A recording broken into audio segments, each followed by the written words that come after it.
Excuse me, sir. I'd like to check my account balance, please. A black kid in worn-out shoes stood at the counter.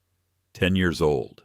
Cracked soles, frayed laces, thrift store jacket swallowing his small frame like he'd borrowed it from someone twice his size. The bank manager stopped mid-stride, looked the boy up and down slowly, deliberately, then burst out laughing. "Check your account?" His voice echoed across the marble lobby, bouncing off the high ceilings and brass fixtures. "This is First National Heritage Bank, not a welfare office for street kids." Bradley Whitmore stepped closer. His expensive cologne clashed with his ugly sneer. The scent was overpowering, the kind that cost more than most people's weekly grocery bills. He looked at Wesley Brooks like something had crawled in from the gutter. "Look at those shoes." His voice dripped with contempt. "Look at that skin." He shook his head in theatrical disgust, playing to his audience. Another black kid looking for a handout. "You people are all the same." The words hung in the air like poison. "Get out before I call security. We serve real customers here." The security guard moved closer, hand resting on his baton. The metal gleamed under the fluorescent lights. A wealthy customer in a tailored suit shouted from behind, "Throw him out already! He's stinking up the place!" Laughter rippled through the lobby. Cruel, loud, united against one small boy standing alone at a marble counter that came up to his chest. No one defended him. Not a single person. Not the tellers behind their computers. Not the customers waiting in line. Not the elderly woman clutching her designer purse near the water cooler. Silence is its own form of violence, but not one of them could have imagined what would happen next. Within the hour, Bradley Whitmore himself would be begging, not for money, but for mercy. Before we go deeper into the story, take a second and hit that subscribe button, give this video a like, and let us know where you're watching from. I'm curious to know how far these stories travel. Wesley Brooks didn't run. He didn't scream. He didn't cower. He stood his ground, just like Grandma Eleanor taught him. His hands trembled at his sides, but his feet stayed planted on that cold marble floor. "Sir, I have an account here." His voice trembled, but didn't break. "My grandmother opened it for me. She passed away 2 months ago. She left me this." He held up a brown envelope. The paper was worn at the edges, handled carefully, protected like treasure. Inside were the documents, the bank card, the account statements, the letter Grandma wrote him before she died. Her last words to him, preserved in ink and love. Bradley Whitmore rolled his eyes dramatically. He looked around at the watching customers, playing to his audience like an actor on a stage. "Your grandmother." He laughed again, and others joined in. "Let me guess. She also left you a mansion in the Hamptons and a private jet, right?" More laughter. The wealthy customers loved the show. Entertainment during their banking errands. A spectacle to break up the monotony of deposits and withdrawals. Chelsea Morrison, the senior teller, leaned over her counter. Her lip curled with disgust as she looked at Wesley. Her perfectly manicured nails tapped against the marble surface. "Sir, should I call the police? This kid is obviously running some kind of scam." Bradley waved his hand dismissively. "Not yet. Let's see what kind of con he's pulling first." He snatched the envelope from Wesley's hands, pulled out the documents roughly. His fingers left creases in the paper that Grandma Eleanor had folded so carefully. His eyes scanned them with bored contempt, already convinced this was some elaborate fraud. Then he saw the bank card. Black. Premium tier. Platinum reserve. The kind issued only to high-net-worth clients. The kind that came with concierge services and no spending limits. The kind Bradley himself didn't even qualify for. For 1 second, just one, something flickered across Bradley's face. Confusion, maybe even doubt. His confident smirk faltered. His eyes narrowed as he looked at the card more closely, checking for signs of forgery. But prejudice is a powerful thing. It can blind you to what's right in front of your eyes. It builds walls in your mind that facts can't penetrate. Bradley shook off his doubt like water off a raincoat. "Where did you steal this?" He held up the card, showing it to the lobby like evidence in a courtroom. His voice rose, performative, theatrical. "A black kid from the projects with a platinum reserve card? You really expect me to believe that?" Wesley's hands trembled. "I didn't steal anything. It's mine. My grandma." "Your grandma?" "Nothing." Bradley threw the card on the counter. It skidded across the marble surface, spinning, almost sliding off the edge. "I've been in banking for 15 years, kid. I know a fraud when I see one." He pointed to the far corner of the lobby, near the janitor's closet, near the bathroom entrance.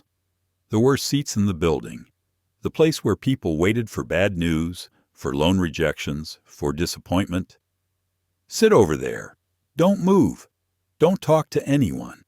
I'm calling headquarters to verify this so-called account." Wesley walked to the corner. Head down, shoulders hunched, each step heavier than the last. The distance couldn't have been more than 50 feet, but it felt like miles. He sat on the cold metal chair, the kind that was deliberately uncomfortable so people wouldn't linger. Alone, surrounded by marble and brass and wealth that seemed to mock his worn-out shoes. He pulled out Grandma Eleanor's letter. Her handwriting was shaky, but full of love. The letter slanted to the right, some words smudged where her hand had dragged across the ink. "My brave Wesley, never let anyone make you feel small. You are worth more than they will ever know." He read those words 3 times, trying to believe them, trying to hold on to them like a lifeline in a storm. His phone buzzed. A text from Uncle Lawrence. "Stuck in a meeting. Be there in 20 minutes. You're doing great, champ." Wesley almost smiled. He had no idea how much those 20 minutes would change everything. 15 minutes passed, then 20, then 25. Wesley sat in the corner, invisible, forgotten, erased. The bank hummed with activity around him like he wasn't even there. Customers came and went. Tellers smiled and processed transactions with practiced efficiency. Business continued as usual, but not for Wesley. He watched Bradley Whitmore help a white man in a golf polo open a brand new account. The man had arrived 15 minutes after Wesley. He was served immediately. No questions, no suspicion, no demands for extra identification, just smiles and handshakes and, "Welcome to First National Heritage Bank, sir. We're so pleased to have you." The contrast was stark, brutal, undeniable. Wesley watched Chelsea Morrison bring Bradley a cup of coffee from the break room. They stood together near the water cooler, laughing. Their eyes kept drifting toward Wesley's corner. More laughter. He couldn't hear what they were saying. He didn't need to. Body language told the whole story. He watched a wealthy woman in a designer dress deposit a check for what looked like thousands of dollars. The whole process took 3 minutes. She left without even glancing at the black kid sitting alone near the janitor's closet. To her, he simply didn't exist. An older woman named Diane Campbell finished her transaction at the main counter. She was different from the others. Something in her face suggested she'd seen more of the world, understood more about injustice. She glanced at Wesley. Her face tightened with something that looked like discomfort, maybe guilt. For one moment, Wesley thought she might come over, might ask if he was okay, might be the one person in this entire building who showed some basic human kindness. But she didn't. She just clutched her designer purse a little tighter and walked toward the exit. Her heels clicked against the marble. Each click a small betrayal. Each step away from courage, toward the safety of silence. Wesley pulled out Grandma Eleanor's letter again. The paper was already soft from being handled so many times. The edges were starting to fray, just like his nerves. You are braver than you believe, stronger than you seem, and loved more than you know. Grandma used to read him that quote every night before bed. She said a famous author wrote it. "Winnie the Pooh," she told him with a wink. "Even bears know wisdom." He didn't remember the author's name. He just remembered her voice. Warm like honey, safe like a fortress, gone like smoke. His phone buzzed again. "Uncle Lawrence. Meeting running long. 15 more minutes." "Stay strong, champ," Wesley typed back with shaking fingers. "Okay." He didn't mention the laughter, the insults, the way Bradley looked at him like he was trash that needed to be disposed of. He didn't want to worry Uncle Lawrence. 30 minutes now. Still waiting. Still invisible. A security guard named Jerome Davis stood near the entrance. He was black like Wesley, mid-50s, tired eyes that had seen too much, gray creeping into his close-cropped hair, lines around his mouth that spoke of years spent keeping his opinions to himself. Jerome had witnessed everything, the insults, the laughter, the way Bradley humiliated the boy in front of everyone. He wanted to speak up. God, he really did. The words were right there in his throat, pushing against his teeth, begging to be set free. But he had a mortgage, 2 kids in college, 11 years at this bank, building toward a pension that would keep his family secure. Silence meant employment. Employment meant survival. Survival meant his family didn't end up on the street. Jerome looked away, hated himself for it, but he looked away anyway. 32 minutes. Finally, Bradley called Wesley over. Not to the main counter where normal customers were served. To a small desk in the back corner, away from the pleasant banking areas, away from the comfortable chairs and complimentary coffee. Visible to everyone, but isolated like an animal in a zoo exhibit. Wesley sat down in the hard plastic chair, placed his grandmother's documents on the desk carefully, treating them with the reverence they deserved. Bradley didn't touch them, didn't even look at them. "Let's try this again." His voice was cold, clinical. The voice of a man performing for the security cameras, making sure his version of events was recorded. "You claim you have an account at this bank. You claim your grandmother left you money. But you have no proper ID, no guardian present, no proof of address, and frankly, kid, you don't look like someone who belongs in an institution like this." Wesley's throat tightened. "I have my school ID and my grandma's letter and the bank card with my name on it." Bradley picked up the school ID with 2 fingers, like it might be contaminated. "Lincoln Elementary School, 5th grade." He tossed it back on the desk. It slid toward Wesley, almost falling off the edge. "This proves absolutely nothing. Any kid can get a school ID. Doesn't mean you have money in our bank. But the card, where are your parents?" The question hit Wesley like a physical blow. His father had left before he was born. His mother had died when he was 3. Car accident on Interstate 95. Rainy night. Drunk driver. He didn't even remember her face except from photographs. I live with my uncle." His voice came out small, wounded. "And where is this mysterious uncle?" "He's coming. He's in a meeting, an important meeting." Bradley leaned back in his expensive leather chair, crossed his arms over his expensive silk tie. "A meeting? Of course. How convenient." His smirk was ugly, twisted. "Let me guess. He's the CEO of some Fortune 500 company. That's why a 10-year-old black kid in raggedy shoes has a platinum reserve card. Because his uncle is so rich and important." Before Wesley could respond, Chelsea appeared beside Bradley. She bent down and whispered something in his ear. They both looked at Wesley. Chelsea's smirk matched Bradley's perfectly. Two people united in their contempt. "I don't know what kind of scam you and your so-called uncle are running," Bradley said louder now, wanting the other customers to hear. "But it won't work here. I'm freezing this account pending a full investigation." Wesley's eyes went wide. "You can't do that. That's my grandma's money. She saved her whole life." "Your grandma?" Bradley's voice dripped with sarcasm, each word a small knife. "Right.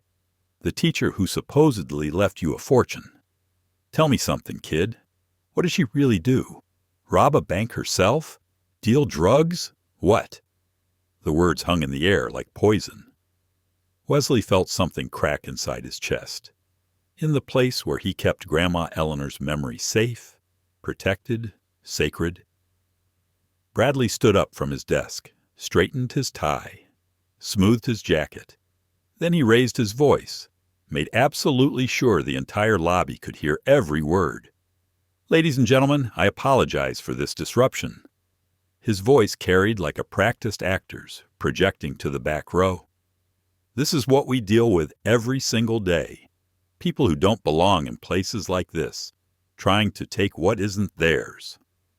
The 6 customers watched the spectacle. Some nodded in agreement, their prejudices confirmed. Others looked uncomfortable, but stayed silent. None of them spoke up. Not one. Diane Campbell had returned. She'd made it all the way to her car in the parking lot. Sat behind the wheel, put the key in the ignition. But she couldn't turn it, couldn't drive away. Something, guilt, conscience, basic humanity, had pulled her back inside. Now she stood near the entrance, watching everything unfold. Her hands were shaking. "I don't know where you stole that card," Bradley continued, pointing at Wesley like a prosecutor at a trial. "I don't know what kind of lies you've been told, but you are not getting a single penny from this bank. Not today. Not tomorrow. Not ever." Wesley's vision blurred with tears. He tried to stop them. "Boys don't cry," some voice in his head said. But Grandma's voice answered, "Boys feel, Wesley. Feeling is strength." "My grandma worked 40 years, he managed to say. His voice cracked, but he kept going. "She was a teacher at Lincoln Elementary. She saved everything for me. She promised—" "Spare me the sob story." Bradley's voice was a slap. "I've heard them all before. Every con artist has a dead grandmother and a tragic tale." He turned to Jerome, still standing by the entrance. "Security. Escort this kid out of my bank, now." Jerome didn't move. His feet felt nailed to the marble floor. "Did you hear me?" Bradley's voice sharpened. "I said, now." Jerome walked toward Wesley slowly. Each step a small death of his self-respect. 11 years of silence. 11 years of watching Bradley humiliate people who didn't fit his image of a real customer. Immigrants struggling with English. Women in second-hand clothes.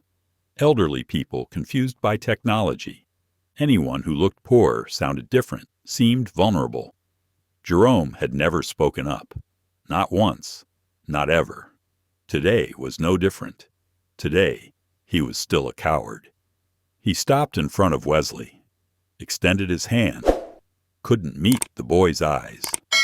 Wesley stood up on his own. He didn't need help. He picked up his grandmother's letter from the desk, pressed it against his heart like a shield. Walked toward the door with as much dignity as a 10-year-old could carry. Bradley's voice followed him like a curse. "Next time you want to beg for money, try a homeless shelter or a street corner. That's more your natural environment." Someone in the lobby actually laughed. A real laugh, loud and cruel. Wesley reached the exit. His phone started ringing. The screen lit up. Uncle Lawrence calling. He tried to answer. His hands were shaking too badly. The phone slipped from his fingers, crashed onto the marble floor. The screen cracked, spiderwebs spreading across the glass. Jerome picked it up. For one moment their eyes met, In that moment, Wesley saw something he didn't expect. Shame. Bone-deep, soul-crushing shame. Jerome was drowning in it. But shame wasn't enough. Words were needed. Action was needed. Jerome handed back the phone, said nothing. Let the boy walk out alone. Wesley pushed through the automatic doors. They closed behind him with a soft whoosh. Inside the bank, Bradley straightened his tie again, smiled at Chelsea. "And that's how you handle it," he said, satisfaction oozing from every word. "Give these people an inch, they'll take everything." Chelsea nodded, but her smile had faded. Something uncomfortable stirred in her stomach. Something that felt like the first tremors before an earthquake. Bradley's phone buzzed. An email notification. Subject line, urgent. Q4. Investor visit. Immediate preparation required. He glanced at it, deleted it without reading. Too busy, too important, too confident in his own power. He should have read that email. He really should have. Outside, the November wind bit through Wesley's thin jacket. The temperature had dropped 15 degrees since morning. His breath came out in small clouds. He sat on a stone bench in the parking lot, drew his knees up to his chest, made himself as small as possible. The brown envelope with Grandma Eleanor's documents sat beside him, the cracked phone in his lap, the letter clutched in his fist, getting more wrinkled by the minute. He looked down at his shoes. The ones Bradley had mocked. The ones everyone had laughed at. Grandma Eleanor had bought them at a thrift store last spring. $2. Wesley had been embarrassed at first. Other kids at school had Nikes and Jordans. Fresh kicks with the tag still on. He'd asked Grandma why they couldn't afford new shoes like everyone else. "Shoes don't make the man, baby," Grandma had said, kneeling down to tie the laces for him. "Character does. And you have more character in your little finger than most people have in their whole bodies." She had worn her own shoes until they fell apart, fixed them with tape and glue until they couldn't be fixed anymore. Wesley now understood why. Every dollar she didn't spend on herself was a dollar she saved for him. Tears fell onto the cracked phone screen. He didn't bother wiping them away. He tried calling Uncle Lawrence, straight to voicemail. He sent a text typing through tears. "Uncle Lawrence, they kicked me out. They said I stole Grandma's card. They called me a thief." Then he waited. 1 minute, 3 minutes, 5 minutes. No response. The meeting must still be going. Uncle Lawrence always put his phone on silent during important meetings. He said it was professional courtesy. Wesley had no one to call, no one to help, no one coming to save him. A woman walked by. Business suit, designer bag, perfect makeup. She saw the crying black boy on the bench, the one who'd just been thrown out of the bank. She'd seen the whole thing through the window. She kept walking. A man jogged past with his golden retriever. The dog wanted to stop and sniff Wesley. The man yanked the leash, hurried on. Cars pulled in and out of the parking lot. People entered the bank. People left the bank. Nobody stopped. Nobody asked if he was okay. Wesley was invisible, just like inside, just like always. He unfolded Grandma Eleanor's letter one more time. The paper was damp now, spotted with tears. "My brave Wesley, the world will sometimes be cruel. People will judge you by your shoes, your clothes, the color of your skin. They will try to make you feel worthless. But you are not worthless. You are my greatest treasure. Everything I have saved, everything I have worked for, it's all yours now. Use it to fly high.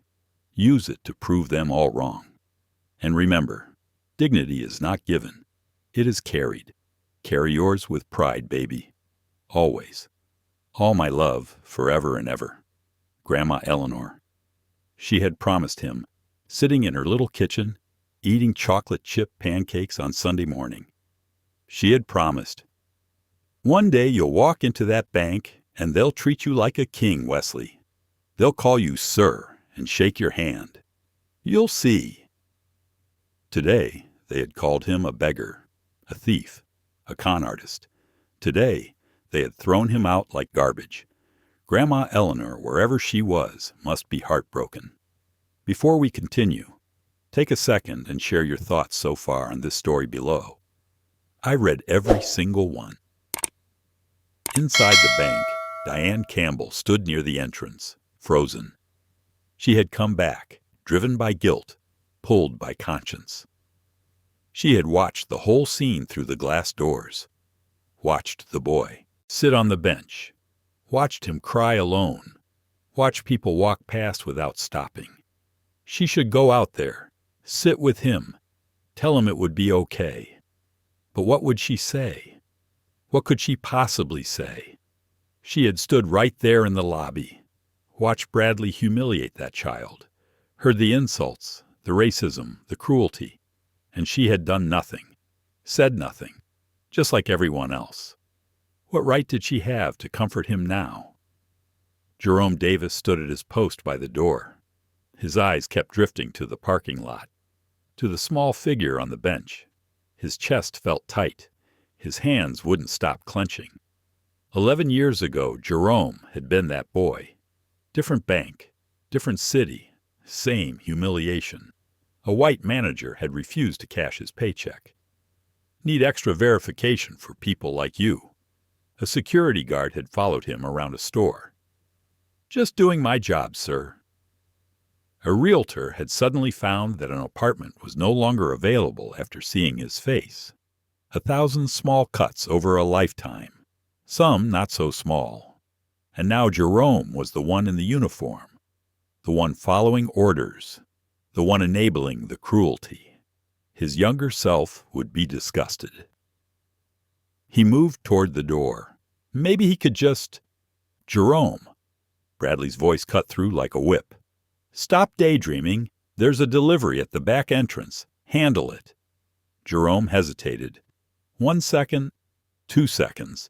Then he turned and walked toward the back. The moment passed. Outside, Wesley was still alone, but not for much longer. A black Mercedes S-Class turned into the parking lot. Sleek, silent, expensive. The kind of car that turned heads, that announced wealth before a single word was spoken. It stopped near the entrance. The door opened, and everything was about to change. Lawrence Brooks stepped out of the Mercedes, 6'2", silver-gray suit that cost more than Bradley Whitmore's monthly salary. Silver at the temples, an aura of quiet authority that made people instinctively straighten their posture when he entered a room. He spotted Wesley immediately, his nephew, his late sister's only child, the last living piece of his mother Eleanor remaining in this world, sitting on a cold bench, crying, clutching a crumpled letter, completely alone. Lawrence's jaw tightened. A muscle twitched beneath his eye, the only visible sign of the fury building inside him like pressure in a sealed container. He walked to the bench, knelt down so he was at Wesley's eye level. Hey, champ. His voice was gentle, a stark contrast to everything Wesley had heard in the past hour. I'm here now. Wesley looked up, his face crumpled completely. Uncle Lawrence. He threw himself into his uncle's arms, sobbed against his expensive shoulder, tears and snot staining the silk wool blend. Lawrence didn't care about the suit, didn't even notice. He held his nephew tight, didn't rush him, didn't ask questions, just let the boy cry until the shaking stopped. Tell me what happened. Wesley told him everything, every word, every insult, every laugh, every moment of humiliation. His voice cracked and stuttered, but he got it all out. Lawrence listened in absolute silence. His face remained calm, controlled, but his eyes grew darker with each sentence, harder, colder. When Wesley finished, Lawrence stood up slowly. You did nothing wrong, he said. His voice was firm as bedrock. Nothing. Do you understand me? This is not your fault, None of it. But they said they were wrong, and they're about to find out exactly how wrong. He took Wesley's hand, started walking toward the bank entrance. Wesley pulled back. I don't want to go back in there. Please, Uncle Lawrence, please. Lawrence stopped, knelt down again. I know, champ. I know it's scary. But sometimes we have to face the people who hurt us. He squeezed Wesley's hand, not to fight them, not to yell at them, but to show them that they couldn't break us, that we're still standing, that they have no power over us. Wesley looked at the glass doors, at the marble lobby beyond, at the place where he'd been humiliated. He thought about Grandma Eleanor. What would she want him to do? Dignity is not given. It is carried. Okay, he whispered. Okay. A second car pulled into the parking lot, a luxury SUV with tinted windows. A woman stepped out, tall, elegant, professional, the kind of person who commanded respect the moment she entered a room. Patricia Edwards, Regional Director of First National Heritage Bank. She had been driving to the quarterly investor visit, the one Bradley kept ignoring in his emails, when her phone rang. Lawrence Brooks on the line, CEO of Meridian Capital Holdings, the bank's largest institutional investor. He explained what had happened in exactly 60 seconds. Calm, factual, devastating. Patricia had immediately changed course. She approached Lawrence now, nodded respectfully. Mr. Brooks, I cannot tell you how sorry I am. This is completely unacceptable. Completely. Lawrence's expression didn't soften. We'll discuss what's acceptable inside. My nephew deserves an apology, and I want to see exactly who we're dealing with. Patricia nodded. Of course. Whatever you need. They walked toward the entrance together. Lawrence, Patricia, Wesley. Wesley's heart pounded so hard he could feel it in his ears. His legs felt weak, rubbery, like they might give out. The last time he walked through these doors, he was thrown out like trash. Now he was walking back in, with his uncle's hand warm around his, with a regional director beside them. He didn't understand everything that was happening, but he understood this. Something had shifted. The ground beneath his feet felt different. The automatic doors slid open. The lobby fell silent. Every head turned. Bradley Whitmore saw Patricia Edwards first. His face went white as chalk. Regional Director. Unannounced visit. This was very, very bad. He hurried over, adjusting his tie, forcing his VIP smile onto his face. Ms. Edwards, what a wonderful surprise! His voice was too loud, too eager. We weren't expecting you until, plans changed. Patricia's voice could have frozen water. Then Bradley noticed the man beside her, tall, distinguished, the kind of suit that screamed money and power, holding hands with...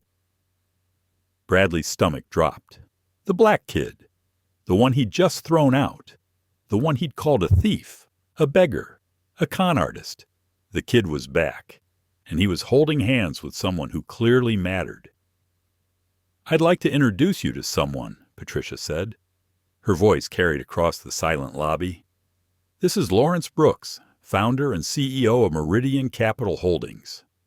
The name hit Bradley like a physical blow. Meridian Capital Holdings, the bank's largest institutional investor. 34% ownership of the parent company. The man who could make or break careers with a single phone call. That man, that Lawrence Brooks, was holding hands with the kid Bradley had just destroyed. I believe you've already met my nephew, Lawrence said quietly. He stepped aside. Wesley stood there, eyes still red. Grandmother's letter still clutched to his chest. But now he was standing straight, chin up, shoulders back. Bradley's face cycled through emotions like a slot machine. Confusion, recognition, dawning horror, pure terror.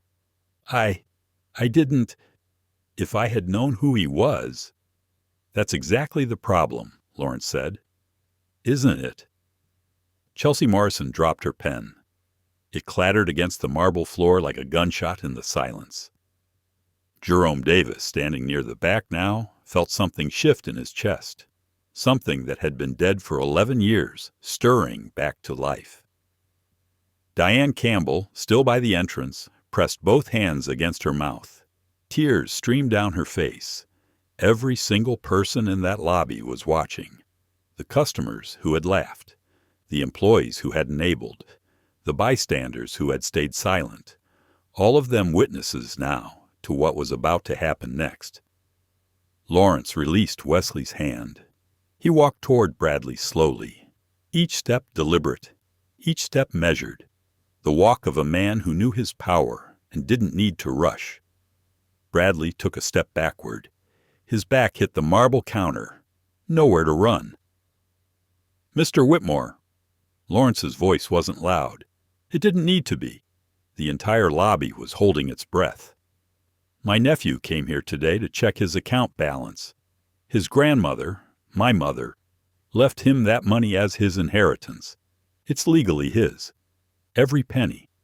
Can you explain why he was denied service?" Bradley's mouth opened, closed, opened again. He looked like a fish drowning in air. "There were irregularities. We were just following standard protocol." "What irregularities?" Lawrence's voice remained calm, controlled. Somehow that made it more terrifying than shouting. "The account is properly documented.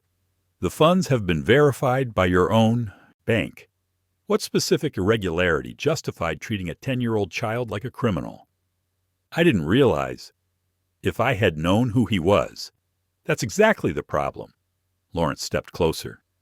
Bradley tried to press himself into the counter, but there was nowhere to go.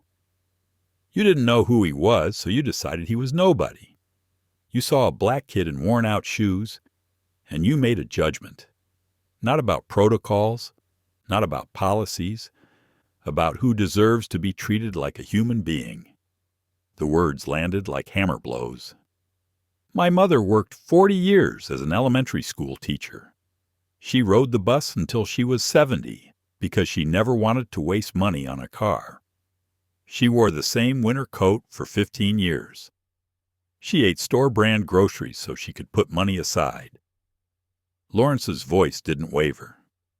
"If she had walked in here today, you would have treated her exactly the same way.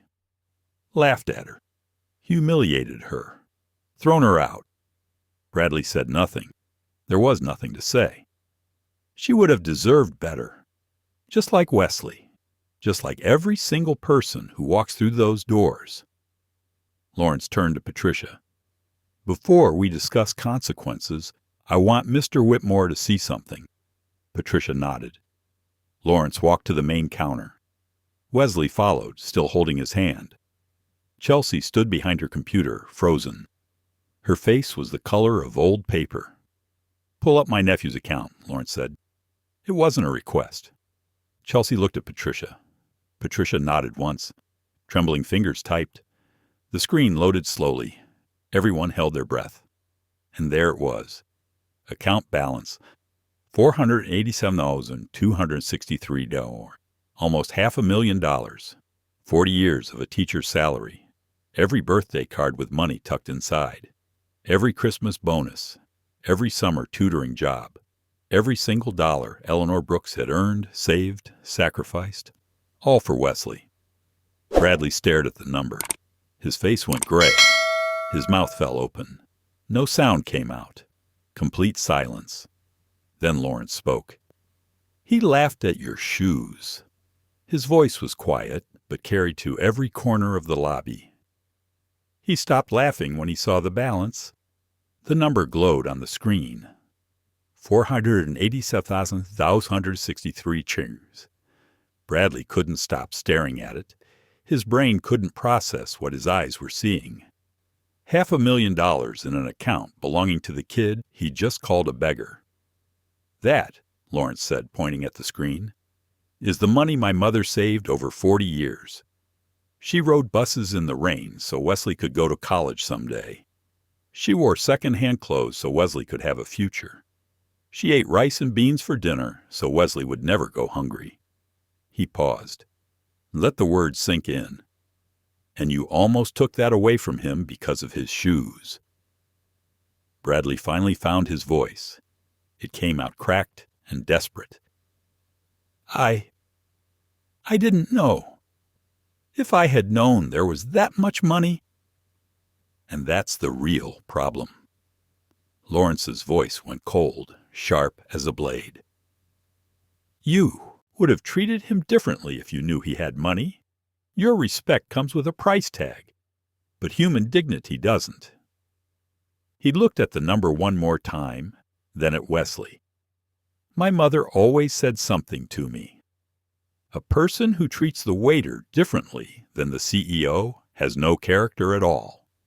Today you showed your character, Mr. Whitmore. The whole lobby saw it. Bradley had nothing to say, because Lawrence was right, and everyone knew it. Patricia Edwards stepped forward. Her heels clicked against the marble like a countdown. Bradley, my office, now. Bradley didn't move, couldn't move. His legs had turned to concrete. Bradley. He blinked, looked at Patricia, then at Lawrence, then at Wesley. The boy he had mocked, insulted, humiliated, thrown out. The boy whose grandmother had trusted this bank with everything she'd ever earned. Bradley's career flashed before his eyes. 15 years, building relationships, climbing the ladder, corner office, company car, all of it crumbling like sand. I can explain, he whispered. You'll have that opportunity. Patricia's voice was ice and iron. In private, now. She turned and walked toward the back offices. Bradley followed on unsteady legs. Lawrence watched them go. Then he knelt beside Wesley. You okay, champ? Wesley nodded slowly. His eyes were still fixed on the screen. Grandma saved all that for me. Every single penny. She started the account the day you were born. Added to it every month. Never missed once, even when times were hard. But she never had nice things. Her apartment was so small. Because she was giving everything to you. Lawrence's voice was soft. That's what love looks like sometimes, Wesley. Sacrifice. Putting someone else's future ahead of your own comfort. Wesley thought about all the times Grandma Eleanor said no to things for herself. The winter coat with the broken zipper. The ancient television that took 5 minutes to warm up. The reading glasses held together with tape. She could have had so much more. Instead, she gave it all to him. I'm going to make her proud, Wesley whispered. I promise. You already have, champ. Lawrence squeezed his shoulder. You already have. Inside Bradley's office, the temperature had dropped 20 degrees. Patricia sat in Bradley's chair, behind Bradley's desk, a deliberate choice. Lawrence stood by the window, arms crossed, a silent witness. Bradley sat in the visitor's chair, the cheap one, the one where customers sat when they came to beg for loans. I've already reviewed the security footage, Patricia said. She turned her laptop around, pressed play. Bradley watched himself laugh at Wesley. Call him a beggar. Threaten to call security. Announce to the entire lobby that black kids don't belong in real banks. His own voice. His own words. His own cruelty. Recorded forever. You violated 3 company policies. Patricia's voice was clinical, methodical. Discrimination based on race and appearance, denial of service without legitimate cause, and falsification of official records. Bradley's head jerked up. Falsification? Patricia pulled up a document. You filed an incident report 23 minutes ago. It states that Wesley Brooks was aggressive, threatening, and refused to provide proper identification when asked. She looked at him. The security footage shows a polite 10-year-old boy asking to check his account. It shows you laughing at him, insulting his race, and having him physically removed from the premises. I was protecting the bank's interests. You were protecting your prejudices. Patricia closed the laptop. There's a significant difference. She stood, walked around the desk, stood over Bradley like a judge about to deliver sentence. Effective immediately, you are suspended without pay. Your Q4 bonus, all $35,000 of it, is forfeit.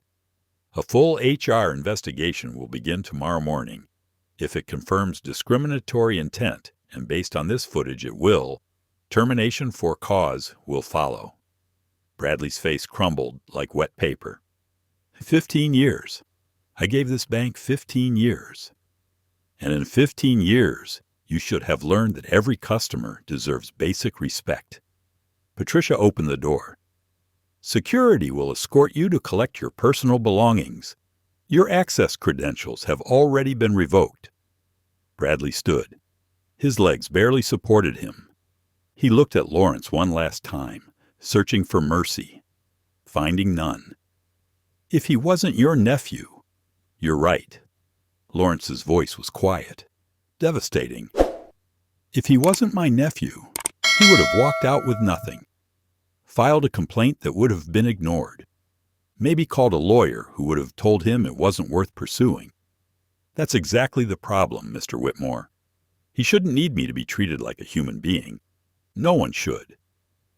Bradley had no response. He walked out of his own office, past his own employees, through his own lobby. For the last time. Chelsea Morrison was next. She sat in the same meeting room where she'd whispered about Wesley, smirked at his humiliation, enabled Bradley's cruelty. Now she was in the hot seat. You didn't start this, Patricia said, but you participated in it. You reinforced Mr. Whitmore's behavior. You failed to intervene when a child was being abused. Chelsea's mascara ran down her cheeks in black rivers. I knew it was wrong. Her voice cracked. I didn't want to make trouble. I didn't want to be the one who... Silence is not neutral, Ms. Morrison. Silence is a choice, and it has consequences. Patricia outlined the disciplinary measures. Formal reprimand, mandatory training, permanent note in her file. 0 tolerance for any future incidents. Chelsea nodded through her tears. Accepted everything. She had learned something today. The lesson had cost her dignity, but at least she still had a job. Jerome Davis stood by the entrance after his meeting with Lawrence. Not a formal meeting, just 2 men talking. You picked up his phone when he dropped it, Lawrence said. You handed it back to him. It wasn't enough. No, it wasn't. Lawrence didn't soften the truth. But it was something, a small kindness in a moment when he had none. I should have done more. I should have said something. I should have. You should have. Yes. Lawrence looked at him steadily. The question is, what will you do next time? Jerome thought about his mortgage, his kids, his pension. Then he thought about Wesley, 10 years old, crying on a bench, completely alone. Next time I speak up, he said, no matter what. Lawrence nodded, extended his hand. Jerome shook it. It wasn't absolution. It wasn't forgiveness. It was a promise. To himself, to Wesley, to every person he might be able to help in the future. A promise he intended to keep. Diane Campbell had been waiting through all the meetings, all the drama, all the reckoning. She was still there when Wesley and Lawrence walked toward the exit. Wait. Her voice came out strangled. Please. They stopped. Diane approached slowly. Her eyes were red. Her hands were shaking. I'm so sorry. The words tumbled out. I was there. I saw everything. I should have said something. I should have defended you. But I stood there like a coward. Wesley looked at her. This woman who had watched his humiliation in silence. He thought about Grandma Eleanor. What would she say? Forgiveness isn't about them, baby. It's about setting yourself free. "You came back," Wesley said quietly. "That matters." Diane's tears fell faster. "I'm filing a complaint, a formal one, as a witness. Everything I saw, everything they said. It goes on the record." Lawrence nodded. "That takes courage." "It takes less courage than your nephew showed today." Diane looked at Wesley. He stood there and took everything they threw at him. He didn't run. He didn't scream. He just endured. With dignity. I don't know if I could have done that. Wesley didn't know what to say, so he said the only thing that felt true. "Thank you for coming back." Diane nodded, wiped her eyes, walked to customer service to file her complaint. One small act of courage. It was a start. Before we go deeper, I would love to hear your point of view. Tell me what part hit you the hardest in the story, and share your thoughts in the comments. The news spread through the bank like wildfire. By closing time, everyone knew.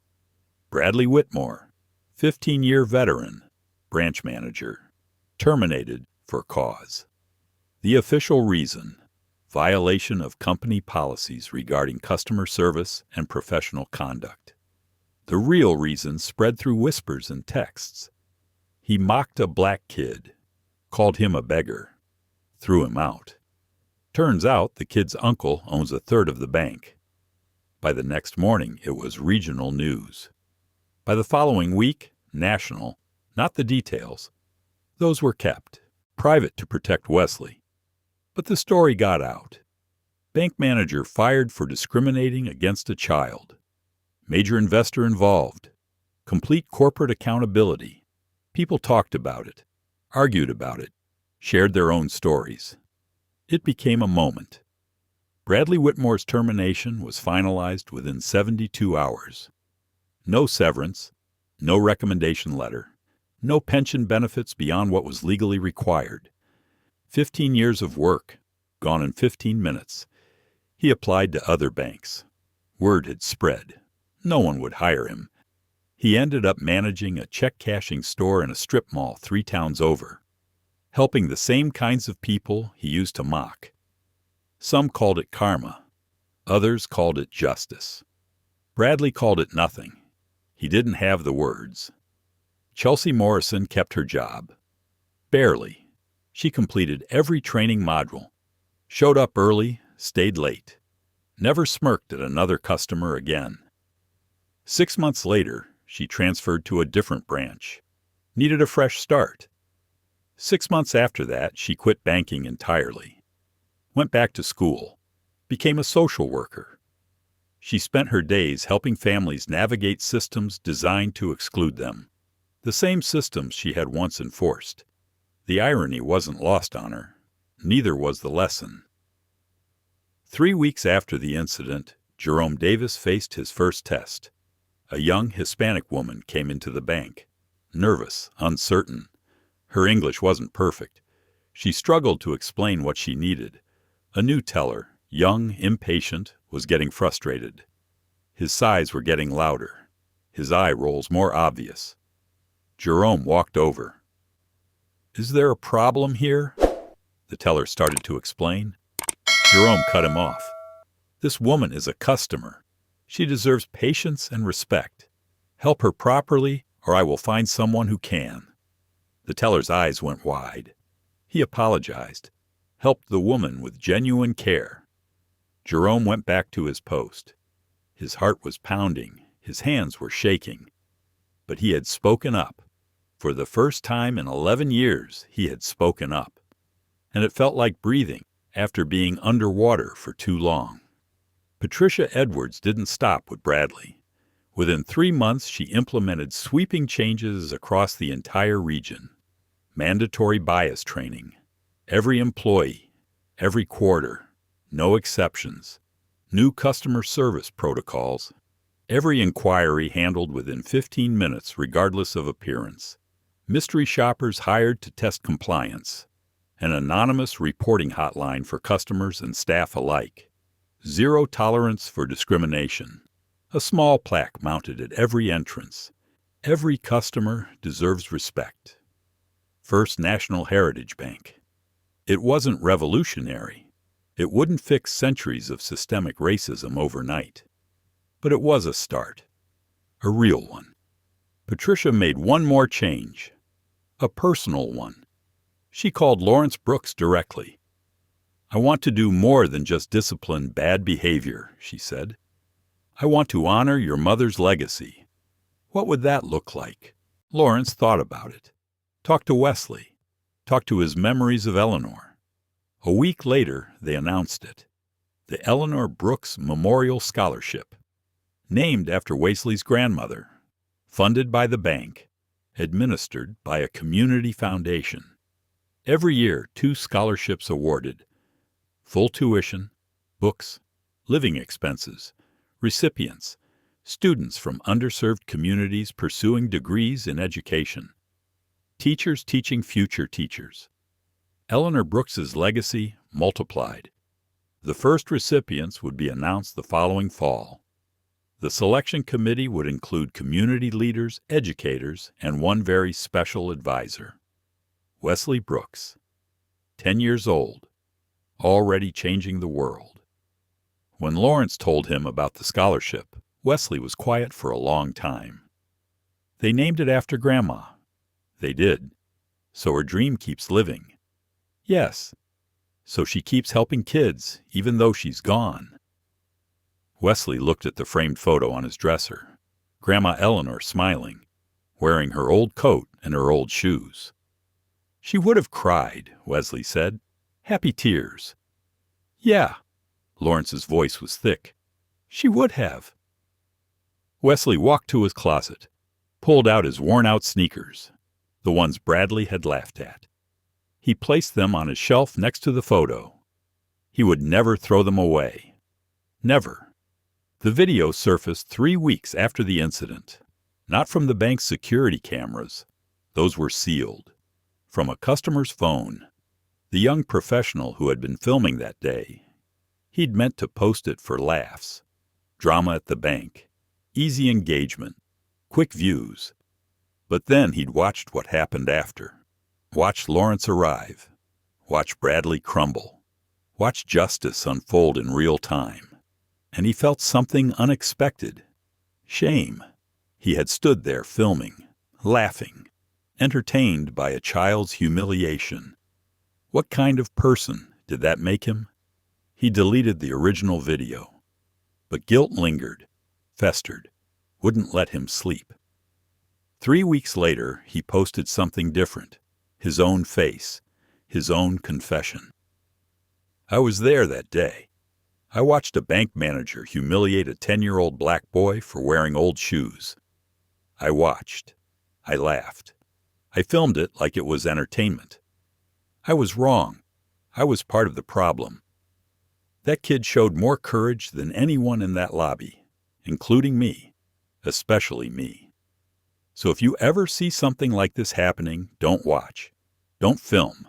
Don't laugh. Speak up. Because silence makes you complicit. I learned that the hard way. Don't be like me. The video went viral. 3 million views in 5 days. Comments flooded in. People sharing their own stories, their own shame, their own promises to do better. A national conversation started about bias, about assumptions, about the snap judgments we make based on appearance. Wesley never saw the video. Lawrence made sure of that. The boy had been through enough. But the message spread anyway. One small act of honesty. One confession. Millions of conversations. Change doesn't come from big moments. It comes from countless small ones. This was one of them. 8 years later. Wesley Brooks walked across a sun-drenched campus. Georgetown University. First day of freshman orientation. 18 years old now. Tall. Confident. A far cry from the frightened 10-year-old in the marble lobby. But not entirely different. He still carried his grandmother's letter, laminated and protected now, tucked safely in his wallet close to his heart. And on the shelf in his dorm room sat a pair of worn-out sneakers, cracked soles, frayed laces, faded from years of careful display. His roommate noticed them immediately. "Bro, are those your shoes? They're completely destroyed." Wesley smiled. "They're the most valuable thing I own." "Valuable? They look like they belong in a trash can." Wesley picked them up gently, ran his thumb over the cracked leather. "My grandmother bought these for me when I was 10. $2 from a thrift store. She apologized because she couldn't afford better." He set them back on the shelf. "She saved $500,000 for my education. Wore the same coat for 15 years. Took the bus in the rain. Ate cheap food so I could have a future." He looked at his roommate. "These shoes remind me that love isn't about what you have. It's about what you give." His roommate was quiet for a long moment. "That's actually really beautiful, man." "Yeah." Wesley touched the shoes one more time. "She was really beautiful." Lawrence Brooks continued running Meridian Capital, but he made changes too. He started a mentorship program for young people from underserved communities. Paid internships, real opportunities, actual career paths, not charity, investment. "Talent is distributed equally," he told his board. "Opportunity isn't. We can change that." The Eleanor Brooks Memorial Scholarship flourished. 14 recipients in 8 years, teachers, counselors, principals, all carrying Eleanor's legacy forward, all teaching future generations. Jerome Davis retired from the bank 3 years after the incident. But he didn't disappear.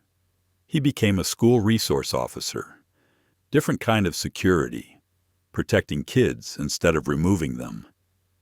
Every time he stood up for a student, he thought of Wesley. Every time he spoke against injustice, he honored the promise he'd made. He never stayed silent again. Not once. Diane Campbell joined the bank's Community Advisory Board. The woman who had watched in silence became a voice for change. She volunteered at schools, spoke to students about courage, about speaking up, about the cost of silence. "I was a bystander once," she told them. "I chose to stay quiet. It's a choice I regret every single day. Don't make my mistake." Chelsea Morrison found her redemption in social work. She spent her days helping families like the ones she used to dismiss.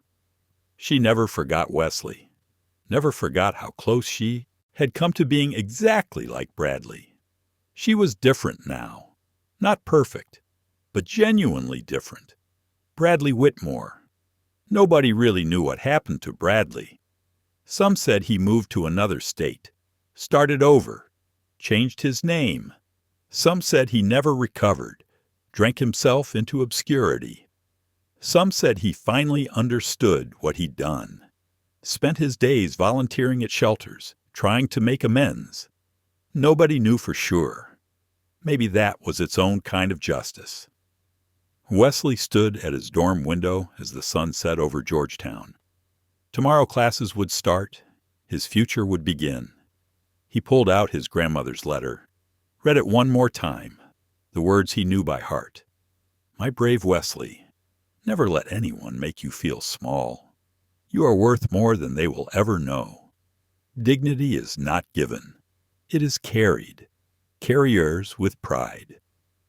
He had carried it through the worst day of his life, through years of growing up, through the journey that brought him here. His phone buzzed. "Uncle Lawrence, first day tomorrow. How are you feeling, champ?" "Nervous, excited, ready. Your grandma would be so proud of you." "I know." Wesley looked at the worn-out shoes on his shelf. "I think about her every day." "She's with you, Wesley. Always will be." They talked for a few more minutes. Then Wesley hung up. He had orientation to attend, a future to build, a legacy to honor. He grabbed his backpack, brand new, expensive, a gift from Uncle Lawrence. But on his feet were the old sneakers, the ones he'd brought to campus, the ones he wore on special occasions. Today felt like a special occasion.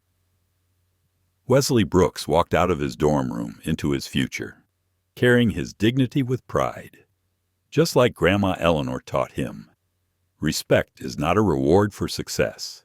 It's not earned by money, fancy clothes, or knowing the right people. It's the baseline of humanity, the minimum we owe each other. Wesley Brooks didn't need a powerful uncle to deserve basic decency. No one does. But that day in the bank, he learned something important. Some people measure your worth by your shoes, others by your wallet. A few rare ones measure it by your character. Be one of the rare ones. And if you ever find yourself in a lobby watching someone be humiliated, ask yourself, which person do you want to be? The one who laughed? The one who filmed? The one who stayed silent? Or the one who spoke up? The choice is yours. It's always yours. Dignity is not given. It is carried. Carry yours with pride, and help others carry theirs. That's how we change the world, one small act of courage at a time. If this story reminded you of something important, if Wesley's courage touched you, if Eleanor's sacrifice moved you, if you've ever felt invisible or stood by while someone else was, I want you to do something. Hit that like button. Subscribe to True Justice. Share this story with someone who needs to hear it. And tell me in the comments, what part of Wesley's story hit you the hardest? What would you have done if you were in that bank that day? Because these stories matter. Your voice matters. And together, we can remind the world that dignity isn't a privilege. It's a right. Thank you for being here.